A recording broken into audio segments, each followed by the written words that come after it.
Olá, eu sou a Cris Junqueira e eu vou te mandar um áudio. E o assunto hoje é tomada de decisão, né? A gente sabe que pode ser super difícil, muitas vezes, escolher um caminho ou outro, né? Ainda mais quando as situações são difíceis, são mais críticas, quando tem muita coisa para a gente ponderar. Eu recebo muitas perguntas sobre isso, né? Sobre tomada de decisão, como tomar decisão, decisões difíceis, decisão sob pressão. E é engraçado porque, quando a gente fala de tomada de decisão, às vezes as pessoas pensam sobre isso e falam assim: "Ah, não, é porque é um assunto muito complexo". Mas muitas vezes a dificuldade ela está muito mais associada ao número de alternativas que você tem do que à complexidade intrínseca daquele assunto, né. Vou dar um exemplo.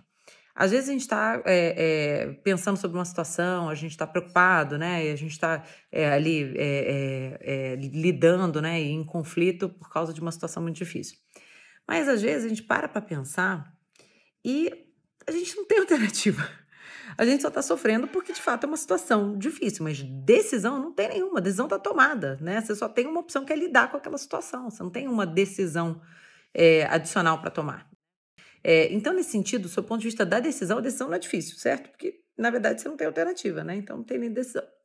Ao passo que, se você tem uma situação que você tem múltiplos caminhos, múltiplas variáveis e não está claro, qual que é melhor que o outro, e muitas vezes a maior fonte, né, de ansiedade é que a solução ideal não está lá.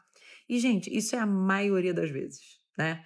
Assim, em geral na vida, dificilmente a gente vai conseguir a solução ideal, aquela que atende todos os quesitos, que é superior a todas as outras alternativas, em todos os critérios. Pelo contrário, a gente sempre está fazendo o que a gente chama de trade-off, né? A gente sempre está valorizando uma coisa e abrindo mão de outra, né? Essa é a realidade da vida.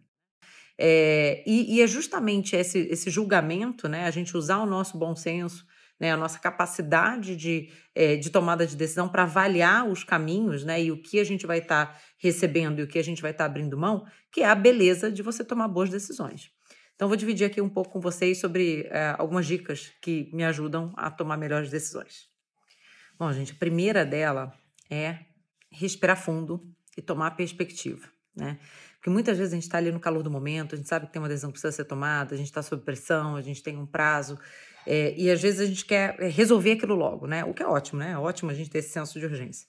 Por outro lado, muitas vezes no calor daquele momento, a gente não consegue olhar para a situação com a devida perspectiva, né, com a devida distância, com a capacidade de conseguir separar os diferentes, problemas que estão ali se juntando naquela situação e naquela tomada de decisão. Então, sempre, sempre é importante a gente parar um pouco, dar uma respirada, às vezes, falar de um outro assunto, fazer alguma outra coisa, tomar um chá, tomar um café, meditar, fazer alguma coisa para meio que dar um reset ali na cabeça, né, para a gente olhar para o problema e para aquela decisão que a gente precisa tomar da melhor maneira possível, com a sua melhor capacidade cognitiva, né. E essa pausa, muitas vezes, pode ser muito eficiente justamente para a gente conseguir isso, para a gente conseguir estar no nosso melhor estado, na nossa melhor versão para tomar aquela decisão. Isso vale também, gente, para horas do dia, dias da semana. Então, assim, claro que, enfim, né, em situações às vezes que você não tem tempo, isso não é uma alternativa. Mas se você tem, né, às vezes é interessante você observar como que você funciona, né? Entender que períodos do dia, que dias da semana, né? Tipo, e também procurar aquele espaço no qual você vai estar melhor, né? Para você conseguir pensar sobre aquilo de uma maneira mais clara, de uma maneira mais limpa, de uma maneira mais linear, que você vai conseguir ponderar ali os prós e contras, que você não vai estar necessariamente enviesado pelo cansaço, pelo estresse, por uma dinâmica pontual ali do seu dia ou da sua semana que de repente puxe, né, o seu julgamento para um lado ou para o outro, tá bom? Segunda dica, gente, é colocar no papel todas as opções, né, e as suas características. Então fazer uma lista mesmo, né, vai lá para o papel, porque às vezes a gente fala assim: "Não, não, mas eu já sei que essa opção aqui é assim, que aquela opção é assado", mas a hora que a gente começa a colocar no papel de uma maneira estruturada, a gente fala: "Tá bom, cenário A é isso, a decisão seria essa, as vantagens são essas, as desvantagens são aquelas, cenário B é aquele outro", não esquecer de colocar alguns outros cenários que é, por exemplo, não fazer nada, não tomar aquela decisão naquele momento, esperar mais um tempo, porque de repente a gente pode, nesse tempo, adquirir mais informação que vai dar mais clareza sobre um cenário ou sobre o outro e permitir você tomar uma decisão de maior qualidade. Mas o fato é que você colocar as coisas no papel e se esforçar a pensar sobre todos os critérios, né, que você pode avaliar cada um daqueles daqueles cenários, vai te ajudar a ter uma visão mais racional e mais ponderada de cada um daqueles cenários e, por consequência, te ajudar a tomar uma decisão de muito mais qualidade, né? Então, assim, um exemplo que as pessoas muitas vezes me perguntam, né? Eu tô na empresa A, tô trabalhando na empresa A, recebi uma oferta para a empresa B, vou ou não vou? Sei lá, né? Eu não tenho como saber, mas assim, você tem como colocar no papel e falar assim, tá bom, quais são as vantagens e desvantagens de cada uma dessas posições? E não só assim, o salário, né? O cargo. Não, qual é a perspectiva de crescimento dessas empresas? Da empresa como um todo? Qual é a perspectiva do seu desenvolvimento de carreira lá naquelas empresas? Como que você avalia a cultura dessas empresas? São critérios que muitas vezes, antes de você colocar no papel, você só na sua cabeça não vai conseguir fazer uma análise tão boa, né, e tão precisa. E que vão ajudar muito na qualidade da tomada de decisão que você precisa tomar. O terceiro ponto, gente, é pedir ajuda, pedir opiniões de outras pessoas. E aí não é de qualquer um, né, gente? É de pessoas que, primeiro, querem o seu bem, né? Que têm um interesse ali alinhado de ver o seu melhor, né? De ver você numa situação positiva, né? De ver você tomar uma decisão boa, né? E pessoas que vão ter uma opinião que agregue para o contexto daquela decisão, né? Então não adianta nada, às vezes você tem vou dar um exemplo besta aqui só para ilustrar. Você trabalha numa indústria, né, de alimentos. E aí você tem uma decisão muito importante para tomar dentro do contexto do seu trabalho, aí você vai conversar com a sua esposa que é veterinária, sei lá, ou com a irmã que é advogada, né, sobre algo muito específico do seu trabalho. Não necessariamente a qualidade da opinião do que aquela pessoa vai te trazer vai te agregar muito, né?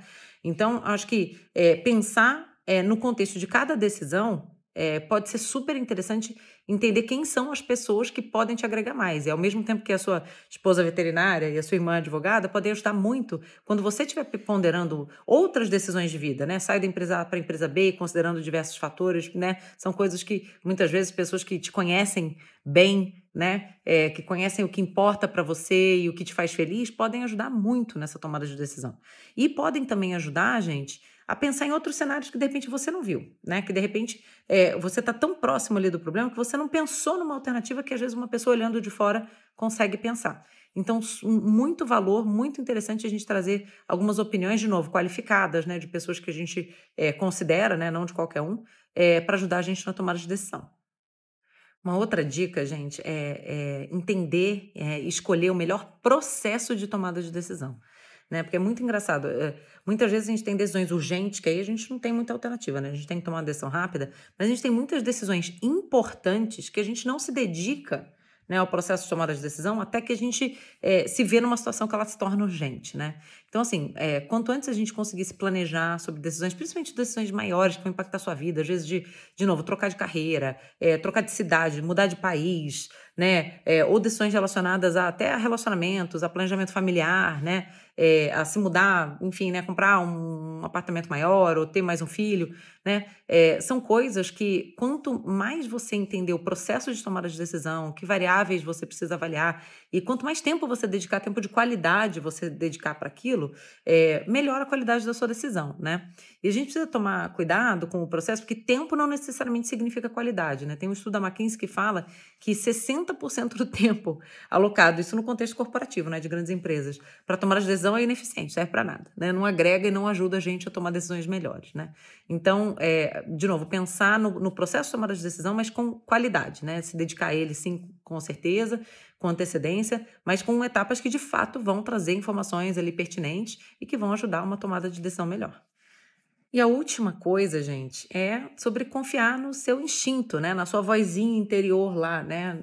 E isso não significa, tá bom, do tipo assim, meu instinto diz é pra cá, então não vou fazer nada do que eu falei nas outras dicas aqui. Pelo contrário, né? Eu acredito muito no que a gente chama de intuição informada, né? Então, assim, você tem um processo de tomada de decisão, você reuniu as informações, você avaliou elas com os melhores critérios e com base em todo aquele processo, aí você revisita um pouco da sua calibragem ali interna, da sua intuição, um pouco do teu emocional, até porque, gente, sentimentos e emoções são para ser considerados na tomada de decisão, né? São fatores importantes, né? A maneira como você emocionalmente vai se apresentar para cada um dos cenários de decisão que você está contemplando, né? E aí, com isso, você consegue tomar uma decisão com a sua intuição informada, né? Então, assim, mesmo que você eventualmente decida, vamos supor, né? As informações que você coletou, os dados que você coletou estão dizendo, olha, vai para cá. Mesmo que você decida não ir para cá, ir para lá, você porque, né, a sua intuição está dizendo que aquilo é melhor, você sabe, você agora está informado.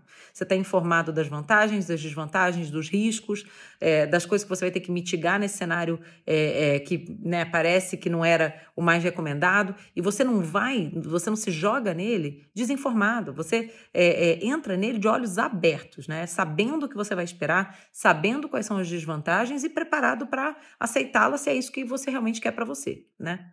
Então, super importante a gente ponderar isso, mas de novo, com uma perspectiva informada. Agora corre lá no Instagram e me conta, o que que você achou desse áudio? Te ajudou? Impactou sua vida?